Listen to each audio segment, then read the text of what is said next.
Welcome to the Maniac Sky Japan YouTube channel. Today, let's dive into and decipher Cover Regulation to Implementing Regulation, EU 219947 Article 7 Rules and Procedures for the Operation of UAS. Which is just a really technical way of saying we're looking at the foundational rules for how drones operate in European airspace. Right, exactly. And I know usually reading EU aviation regulations is a guaranteed cure for insomnia, but today we're actually going to translate this dense bureaucratic presentation into plain English. Yeah, that's the mission. We're going to move page by page through this slide deck to understand how the EU applies proportional rules. So going from, a hobbyist flying a toy in the park all the way up to huge commercial operators. And it is all based entirely on risk. Which makes sense. I mean, you have to adapt to the actual danger, right? Yeah. Starting on slide 1, we see the title, Article 7 Rules and Procedures for the Operation of UAS, with the subtitle, Operational Framework Across Categories.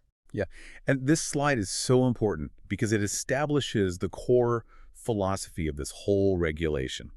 It divides operations into three distinct buckets. You've got the open category, the specific category, and the certified category. It's kind of like the rules of the road, right? Like, Yeah. you don't need a commercial trucking license just to ride a bicycle down the street. Exactly. The rules have to scale with the potential danger.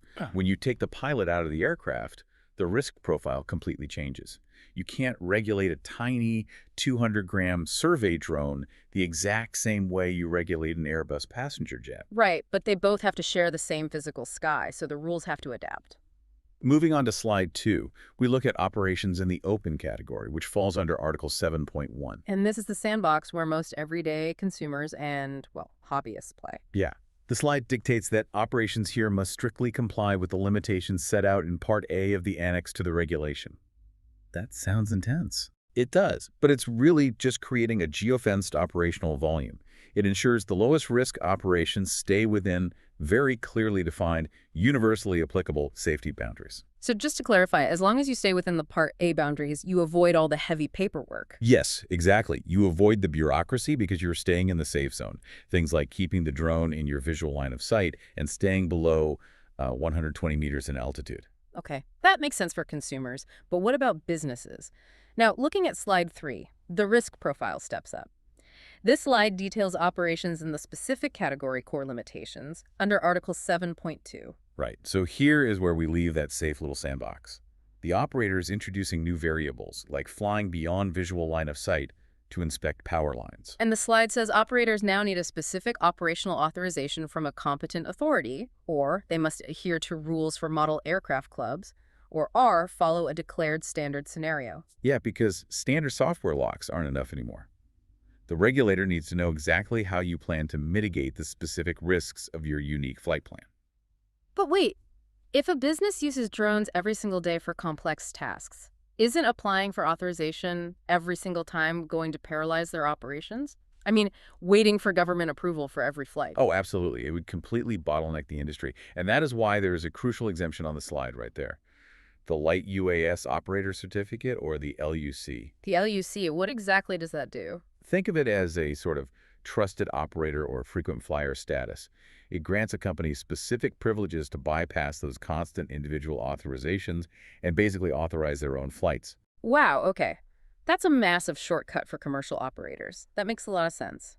Before we get into the airspace rules that come with this elevated specific category, let's take a quick pause for a channel update. Please let me know your thoughts in the comments, leave a like, and don't forget to subscribe. Even though I'm an AI, your support really boosts my motivation to improve my pronunciation and create better content for you. Yeah, I'm definitely curious to hear what the audience thinks about companies being able to self-authorize their own drone flights. It's a big shift. It really is. But, okay, getting back to it, getting permission to fly is just the beginning. On the next slide, slide 4, we see that operators now have to worry about broader airspace rules. Right, because once you leave the open category, you aren't just dodging trees anymore. You are interacting with real-world aviation traffic. Yeah, the slide specifically references Article 7.2a, requiring compliance with the Standardized European Rules of the Air, or SARARI, that's Commission Implementing Regulation, EU 9232012. And SARA is the master rulebook for every single aircraft flying in European airspace. It means you have to speak the exact same regulatory language as manned aircraft. So a delivery drone has to follow the same traffic logic as a medical helicopter. Exactly, which usually means carrying advanced tech like ADS-B transponders so air traffic control and other pilots can actually see the drone on their screens. That's fascinating, and it leads right into the hardware side of things. Moving to slide 5, we hit certification requirements for certain UAS, specifically Article 41D of Delegated Regulation EU 219945. Yeah, this is a major threshold. The focus shifts from how you operate the drone to the actual design of the drone itself. The slide says a certificate of airworthiness or a restricted one is now mandatory, so the drone needs formal documentation proving it won't just fall out of the sky. Right, it means the materials, the redundancy systems, the software, it all has to be scrutinized to rigorous aerospace standards. Oh, and I love this detail on the slide. It also requires a noise certificate for environmental protection.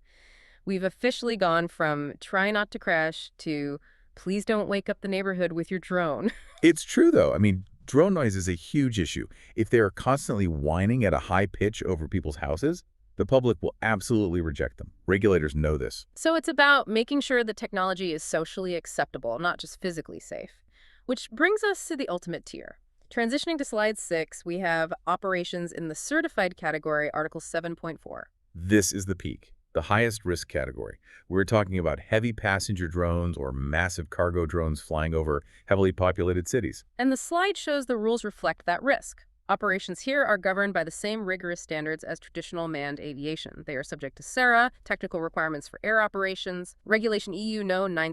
965-20112, and airborne collision avoidance, which is Regulation EU No. 1332 EASA 11. Yeah, what this actually means in practice is wild. The law literally treats the drone exactly like a Boeing or Airbus passenger jet. Wait, really? Even without a pilot on board? Yes. For example, those air operations requirements, they dictate strict crew rest limits. Even if a drone is flying autonomously, there is a human monitoring it in a ground control station somewhere, Ah, I see. and that person gets fatigued. So the law treats their desk as an extension of the aircraft cockpit. They have mandatory rest periods, just like a pilot flying at 30,000 feet. That is incredible. And the collision avoidance stuff. That's TCA. If a certified drone and a commercial jet get too close, their computers talk to each other in milliseconds to autonomously avoid a mid-air collision. Wow. It really shows how comprehensive this whole system is. Which brings us to the end. Finally, on slide 7, we have the summary slide. The main takeaway here is that Article 7 establishes the operational baseline for all drones. It's a complete proportional framework. It really is. It takes you on a narrative journey, showing how the rules scale up based entirely on risk. From the simple annex limitations of the open category, where hobbyists fly, right up to the strict manned aviation regulations of the certified category. You know, seeing it all laid out like this makes me wonder about the future. How so?